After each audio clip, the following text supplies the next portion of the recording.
یو چا سوال کړی ده چې ما د جنگ په حالات کې د جګړې په حالات کې په غوسه کې وم، خواشینی وم، نو ښځې ته مې 3 طلاق ور واچول یا مې ښځه طلاقه کړله.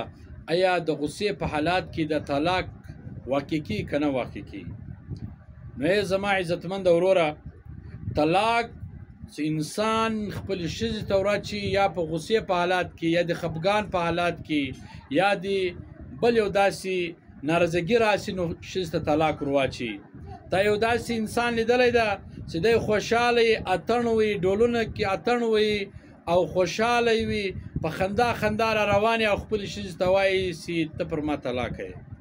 نو طلاق خو یې یا په غوسه یې یا خواشینه یې یا یو بل داسې کیسې واقع سي، نو بیا د طلاق بیا امکان راځي چې انسان طلاق واچي.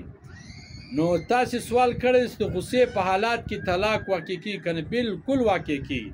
که چیرې ته دونه په غوسه کې سته خپله ښځه پېژنې، ځان پېژنې، خواشینه یې او په غوسې په حالات کې تا خپلې ښځې ته طلاق ور واچوئ، طلاق واقع سو، بلکل واقع کېږي، طلاق صحیح سو.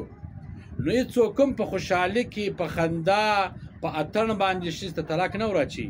طلاق یې یا په غوسه کې یا په نارضګي کې. ها که چیرې دونه په غوسه سو، دونه خواشینی سو، نه د خپل ځان پېژندی نه یې ښځه پېژندله، بلکې لیونی سو، دماغ یې خراب سو، اعصاب یې خراب سو، بلکل ختم سو، لیونی سو، بیا طلاق نسی کی. که خالی په غوسه کې وي، خواشینی وي، طلاق دی واچوئ، طلاق واقع سو.